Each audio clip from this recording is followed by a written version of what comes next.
मैं ये घर छोड़कर नहीं जाना चाहती। तो किसने तुम्हें ये घर छोड़कर जाने को कहा?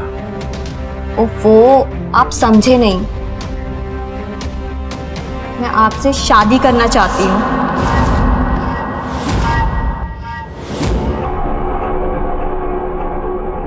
Are you mad? पागल हो गई हो? होश में तो हो? मेरा बेटा तुम्हारी उम्र का है।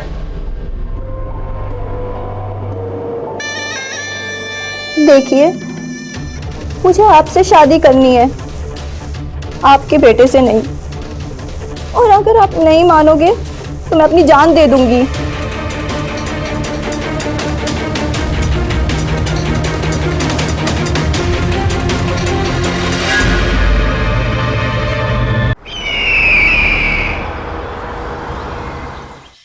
नमस्कार, मैं हूं रानी चैटर्जी। क्राइम चक्र के नई कड़ी में लेकर आई हूं एक ऐसी दास्तान जिसे सुनकर आपके रोंगटे खड़े हो सकते हैं। हमारे देश में अक्सर युवा अपने परिवार को छोड़कर नए भविष्य की तलाश में एक नए शहर की ओर रुख कर जाते हैं। पीछे छूट जाते हैं उनके बुजुर्ग जो अपने मकान और शहर से भावनात्मक जुड़ाव की वजह से उनके साथ नहीं जा पाते और अपनी जिंदगी खुद अकेले काटते हैं, जिसका फायदा उठाने के लिए कई शैतान तैयार रहते हैं।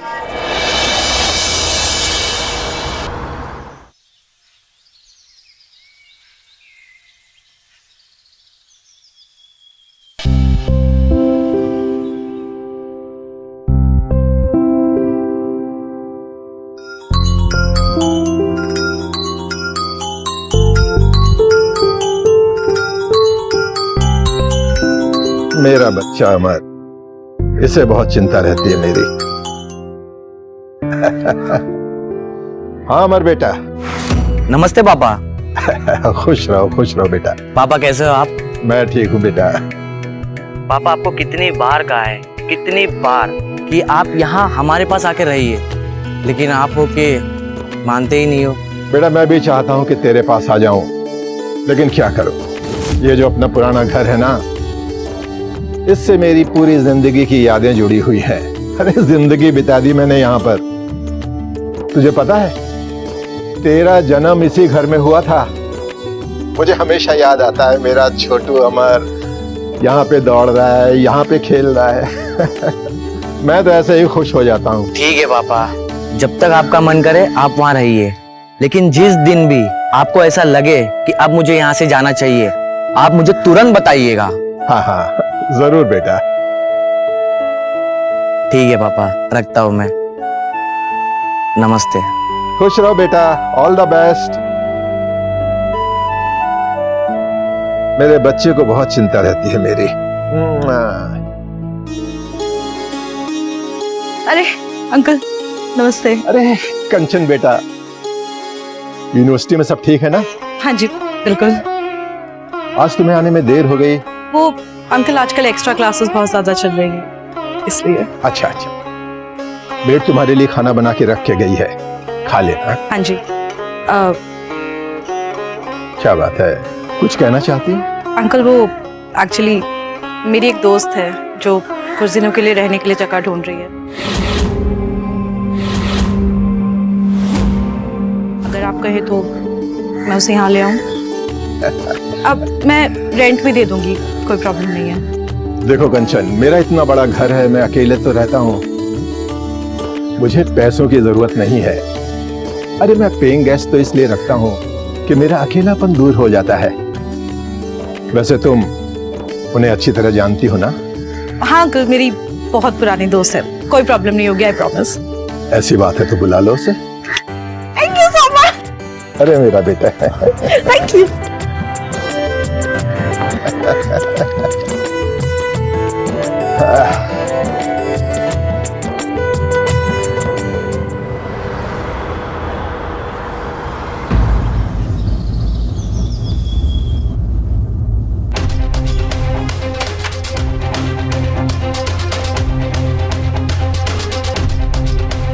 हेलो। हेलो, माफ कीजिए, मैंने आपको पहचाना नहीं।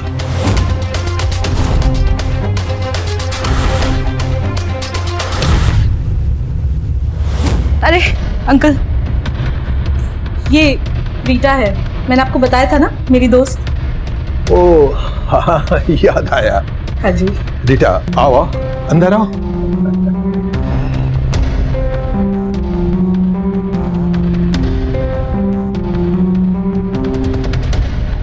कंचन जी। रीटा को हमारा घर दिखा दो।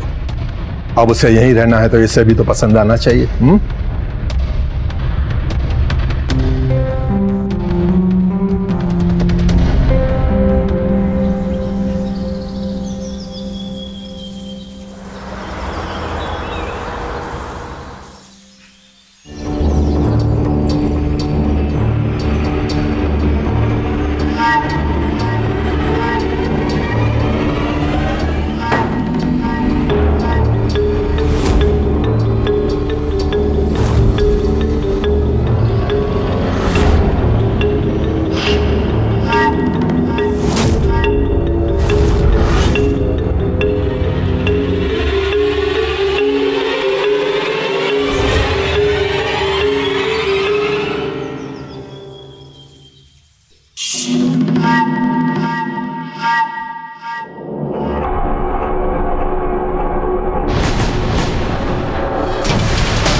अरे रीटा तुम?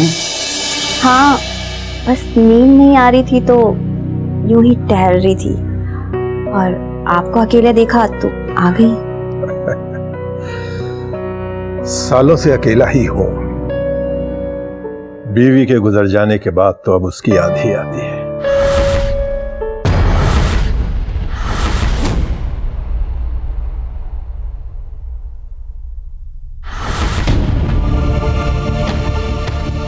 लाइए, मैं बना देती हूँ।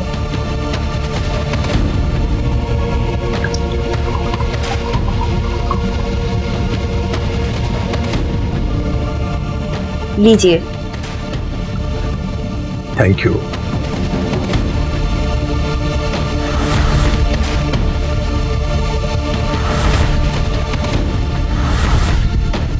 क्या हुआ रीटा, ऐसे क्या देख रही हो? कुछ नहीं, बस आपकी मासूमियत देख रही हूँ।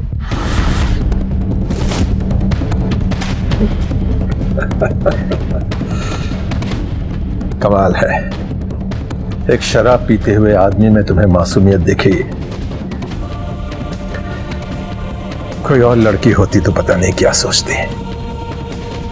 मैं रीटा हूँ, दूसरों का तो मुझे पता नहीं, लेकिन लोगों की नीयत अच्छे से भाप लेती हूँ।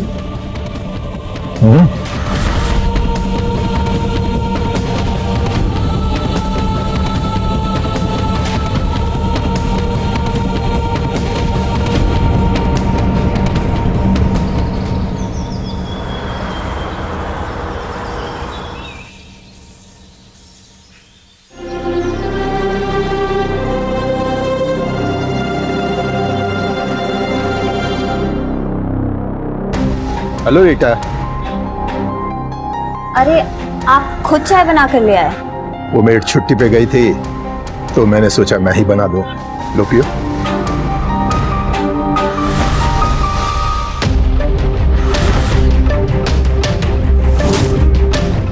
अरे वाह, चाय तो आप अच्छी बना लेते हैं।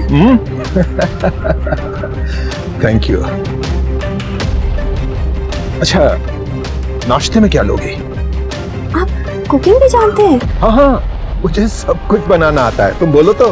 तब तो मेरी आपके साथ लंबी निभेगी। वो कैसे? आपको बनाने का शौक है और हमें खाने का।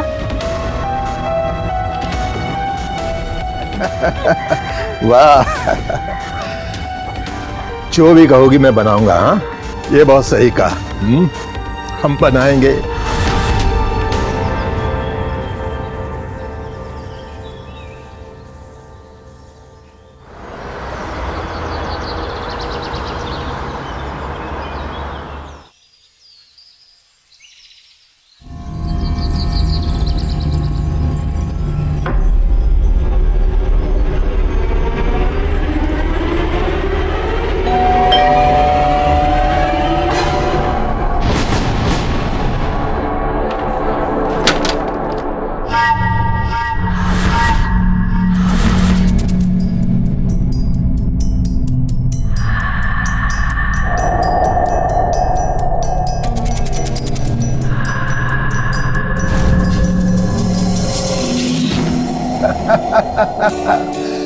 बेटा अमर, पापा। कैसे हो पापा? Good to see you. तुम्हें देखकर बहुत खुश हो गया दिल। बेटा, ये मेरा बेटा अमर है, बेंगलोर की एक बहुत बड़ी मल्टीनेशनल कंपनी में सॉफ्टवेयर इंजीनियर है। बहुत होशियार है पढ़ने में। Hello Rita. हेलो। अरे खड़े क्यों? आओ आओ, अंदर आओ।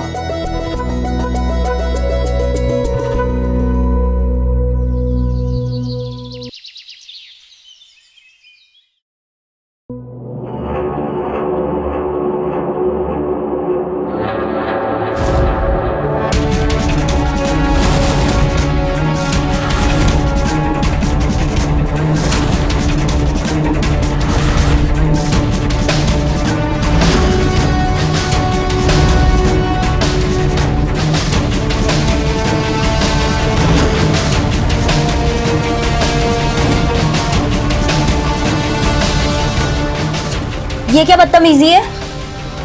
वो मैं बदतमीजी नहीं, आपके साथ प्रैंक कर रहा था। ये कोई प्रैंक करने का तरीका होता है? अगर आगे से मेरे साथ ऐसा मजाक किया ना तो देख लेना।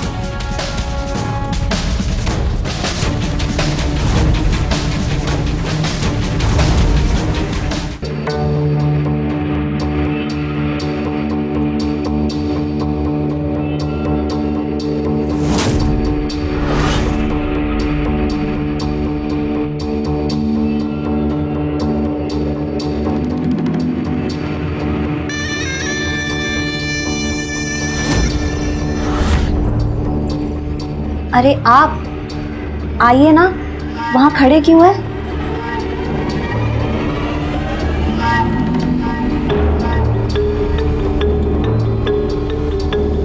बैठिए।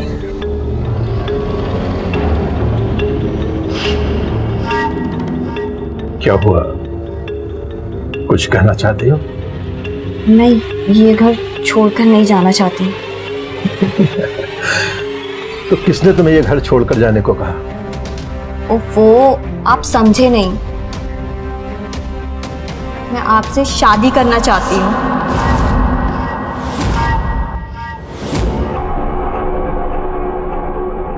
Are you mad? पागल हो गई हो?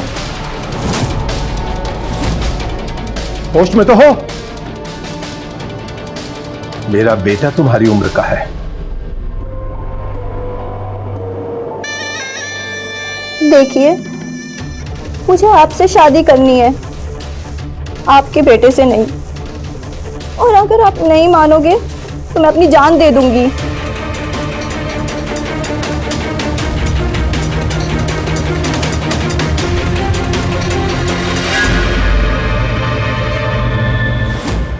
रीता अपने जिद की पक्की लड़की थी।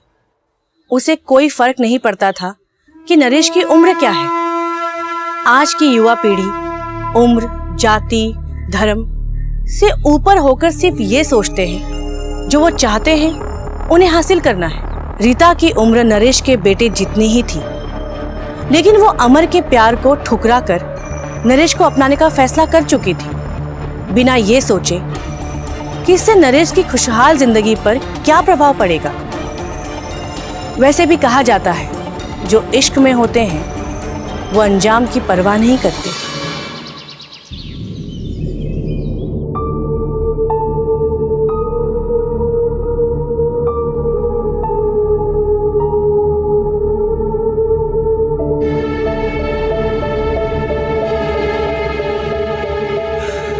रीटा, चाय पियो।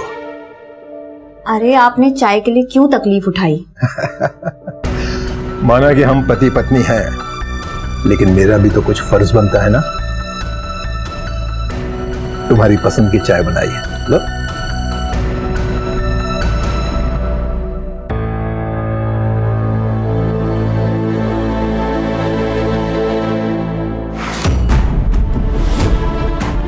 क्या हुआ, चाय पसंद नहीं आई? नहीं, चाय तो बहुत अच्छी है, पर मैं अमर के बारे में सोच रही हूँ। मेरे चलते हुए वो आपसे रिश्ता तोड़कर चला गया। देखो रीटा, तुम उस सब के बारे में मत सोचो। मैंने अमर के लिए सब कुछ किया, उसे पढ़ाया लिखाया, जो चाहता था वैसा किया। अब उसे भी हमारी खुशी में हमारा साथ देना चाहिए। और देखो, हमारी शादी के लिए तुम अपने आप को दोषी मत समझो। मेरी भी तो रजामंदी है। और हाँ, मैं सोच रहा हूं कि अपनी प्रॉपर्टी में से एक हिस्सा तुम्हारे नाम लिख दूं। इसकी कोई जरूरत नहीं है।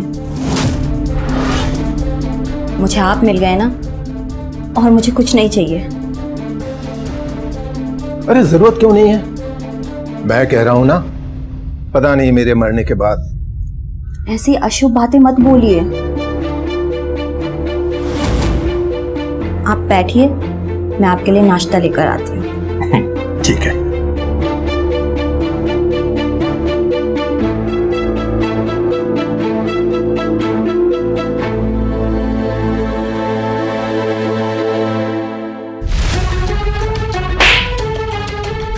जब वो बुढ़ा खुद सब कुछ दे रहा था तो मना करने की क्या जरूरत थी? अब वो मेरे हस्बैंड है और मैं उन्हें धोखा नहीं दे सकती। हस्बैंड, हस्बैंड, वाह, तुम अपनी औकात भूल गई हो और साथ में ये भी भूल गई हो कि मैं तुम्हें यहाँ लेकर क्यों आई थी। और हस्बैंड, हाँ, वाह,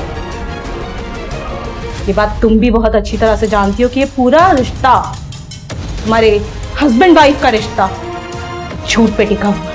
भले ही हमारे रिश्ते की शुरुआत झूठ से हुई है, लेकिन अब वो मेरे हस्बैंड है। निकल जाओ इस घर से।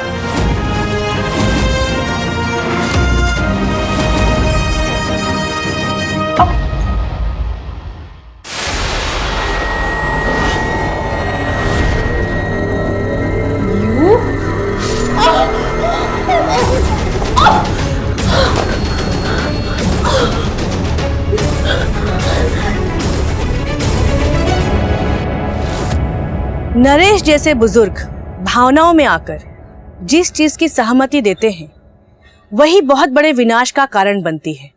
एक भरा पूरा परिवार होते हुए भी नरेश को रीता से शादी करने का फैसला खुद रीता और कंचन पर भारी पड़ा। हमारे समाज में ऐसे बुजुर्ग हर जगह भरे हैं जो अकेले रहते हैं और अचल संपत्ति के मालिक हैं, जिसके लालच में कई लोग आ जाते हैं। रीता और कंचन उसी लालच का शिकार बनी। आप अपने घर में किसी अनजाने को यूं पनाह न दें और ना ही उनसे इस तरह का कोई रिश्ता जोड़ें। ये ना सिर्फ आपके लिए खतरनाक हो सकता है बल्कि आपके परिवार के लिए भी घातक है। मैं रानी आप लोगों से विदा लेती हूँ। जल्द मुलाकात होगी आपसे एक नई कहानी के साथ क्राइम चक्र में।